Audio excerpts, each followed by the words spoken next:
আপা এটা কি হালিম মাস্টারের বাড়ি? জি, এটা হালিম মাস্টারের বাড়ি আর আমি উনারই মেয়ে। কিন্তু আপনারা কারা? ও আপু, আপনি তো আমাদেরকে চিনবেন না, আপনার আব্বা আমাদেরকে চিনে। আপু উনি কি বাড়িতে আছেন? একটু ডেকে দিবেন। না, আব্বা তো বাড়িতে নাই, আব্বা বাজারে গেছে। কিন্তু কেন খুঁজতেছেন কেন? আপনার আব্বা যেহেতু বাড়িতে নাই, তাহলে এক কাজ করেন, এখানে একটা দলিল আছে, এখানে আপনার একটা সিগনেচার লাগে, আপনি একটু সিগনেচারটা দিয়ে দেন, পরে আমি আপনার আব্বাটা নিয়ে নেবো না, আপনি ওটা দিয়ে দেন। আরে এটা কিসের দলিল? আর আমি সিগনেচার করবো কেন? আপনাকে তো বলাই হয় নাই, এটা একটা বাড়ির দলিল। বাড়ির দলিল? আমি সিগনেচার করব? আব্বাও সিগনেচার করতে হবে? ভাই ভাই ভাই, আপনার কাছে অনুরোধ, আমাদের একটাই বাড়ি, বাংলাছড়া বাড়িটা ভাই, এই বাড়িটা আপনি লিখে নিয়েন না ভাই, আমরা কই যাবো ভাই? এই বাড়িটা যদি লিখে নিয়ে যান আমরা সর্বশান্ত হয়ে যাবো। আমার বাবার অবস্থা তো জানেন আপনি, অনেক খারাপ, আমরা কই থাকবো? আরে আপু, আপনি আমাদেরকে ভুল বুঝতেছেন কেন?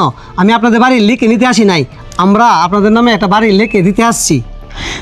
দেখেন, আমি এতটা মূর্খ না, বুঝছেন? আমি সবকিছু বুঝি। এখানে 2 নম্বরে শুরু করছেন আইসা না, যেখান থেকে আসছেন সেখানে যান।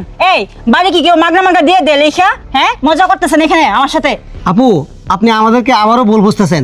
ঠিক আছে, আপনার সিগনেচার করার দরকার নাই, আপনি এক কাজ করেন, এই দলিলটা আপনার কাছে রাখেন, আর আপনার আব্বাকে এই দলিলটা দেখাইলে উনি বুঝতে পারবে এখানে কি লেখা আছে।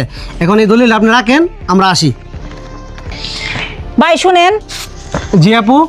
ভাই, আমি যে আপনাদের পরিচয় দিব, আপনাদের নাম কি? আব্বা আসলে কি বলবো?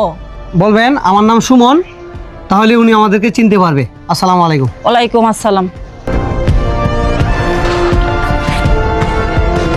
এনে রে মা, বাজার দিনে আব্বা খুব তুমি কষ্ট হয়েছে এই অল্প টিয়া দিয়া আজকাল বাজার সাজার হয় না, লাস্টে অটো ভাড়াটাও নাই গিয়া, পরে আটটি আইছি। ও আব্বা, এত দূর থেকে তুমি আইতে আইছো, তোমার অনেক কষ্ট হয়েছে। আব্বা একটা কথা মনে হইছে, 2 জন লোক আইছিন, বুঝছো? এই যে দলিলটা দিয়ে আমার কইছে আমরা নামে নাকি একটা বাড়ি লিখে দিছে। হে, এটা তুই কি কইতেছস? 2টা লোক আয়া বাড়ি লিখে দিব মানে? এই লোকটির নাম কি তা তুই কিছু জিজ্ঞাসিস না? ওই একটা লোকের নাম হইছে সুমন। সুমন? এটা কি? এটা আব্বা এটা কি? এটা তো আমি কইতে পারি না। টাকা? এত টাকা কেন? হায় আল্লাহ, এটার ভিতরে দিয়ে এতগুলা টাকা? হ্যাঁ আব্বা, আমার মনে হইছে ওরা মনে হয় ভুল করে এই ব্যাগটা রেখে গেছে। হায় হায়, 3 লক্ষ টাকা এখানে। আচ্ছা আচ্ছা, চল রাখে দে, রাখে দে। এই এত টিয়া ফালা এত হয়ে গেছে গা, তুই দেখলি না? এই লোকটি গেছে কুম্বা। আব্বা এদিকে গেছে, এদিকে এদিকে। এদিকে গেছে? আচ্ছা তুই দলিল রাখ, আমি দেই। এই বাবা, এই তোমরা কি আমার বাড়িতে গেছিলা নাকি? স্যার আসসালামু আলাইকুম স্যার। জি স্যার, আমি আপনাদের বাড়িতে গেছিলাম, কিন্তু স্যার আপনাকে তো পাই নাই বাসায়। ও, তোমরা যে আমার বাড়িতে গেছিলা, এই ব্যাগটা মনে হয় ভুল করে রাইখা তুই আইছো। হ্যাঁ, আর এই ব্যাগের মধ্যে অনেকগুলি টাকা। আর তুমি কেলা, তোমার তো চিনতেছি না। স্যার আপনি আমাকে চিনতে পারেন নাই? স্যার আমি সুমন। সুমন? কোন সুমন? আমি তো চিনতে পারতেছি না। স্যার আপনি আমাকে চিনতে পারছেন না? আমি সেই আপনার ছোট্ট সুমন। স্যার আমি রাস্তায় যখন বাদাম বিক্রি করতাম, তখন স্যার আপনি আপনার বাসায় আমাকে নিয়ে আসছিলেন, আপনি আমাকে বাসায় নিয়ে আইসা আমাকে পড়াশোনা করাইছিলেন। স্যার আমি সেই সুমন। স্যার আমি যখন 8ম শ্রেণী পর্যন্ত পড়াশোনা করছি, করার পর আপনার এখান থেকে একটা চক্রান্ত পড়ে স্যার আমি এখান থেকে চলে যেতে হয়েছে। স্যার স্যার আপনার এখান থেকে চলে যাওয়ার পর ঢাকায় গিয়ে আমি ছোট্ট একটা ব্যবসা করি, আর এই ছোট্ট ব্যবসা থেকে স্যার আজকে আমি কোটি কোটি টাকার মালিক। স্যার স্যার আমি সেই ছোট্ট সুমন আপনার। স্যার ও আচ্ছা, তুমি সেই সুমন। জি স্যার। আচ্ছা আচ্ছা, তাহলে এই যে টাকাটি তুমি ভুল করে বুদ্ধ রাইখা তুই আসছিলা? না স্যার, আমি টাকাগুলো আসলে ভুল করে রাখি আসি নাই স্যার, এটা আমি ইচ্ছা করে জেনে শুনে আপনি এখানে রাখি আসি। স্যার এতগুলি টাকা তুমি ইচ্ছা করে রেখে আসছো মানে?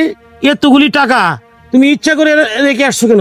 স্যার আমি এই টাকাগুলাই শুধু রাখি আসি নাই স্যার, আমি ঢাকা শহর আপনার জন্য একটা ফ্ল্যাট কিনছি স্যার, আর ওই ফ্ল্যাটের দলিল দেয় আপনার মেয়ের কাছে দিয়ে আসি। স্যার এই আমি তো এগুলি কিছুই বুঝতেছি না, এতগুলি টাকা, আবার ঢাকায় ফ্ল্যাট, এইগুলি কেন আমার জন্য? স্যার এই টাকা আর এই ঢাকা শহরের ফ্ল্যাট, স্যার এগুলো তো আপনার জন্য কোনো কিছুই করতে পারি না স্যার। স্যার এটা তো আমার কাছে সামান্য মনে হইতেছে। স্যার আপনার জন্য আমি আরো অনেক কিছু করতে চাই, এবং আপনি আমার জন্য যা কিছু করছেন স্যার, আপনার এই ঋণ আমি কোনোদিন পরিশোধ করতে পারবো না। স্যার স্যার এই সামান্য টাকা আর ঢাকা শহরের যে ফ্ল্যাটটা আপনাকে দিলাম, স্যার এটা আপনি যে গ্রহণ করেন, আমি সারা জীবন আপনার প্রতি কৃতজ্ঞ থাকবো। স্যার আমি সারা জীবনে যা ইনকাম করছি সবকিছুতে আপনার অবদান।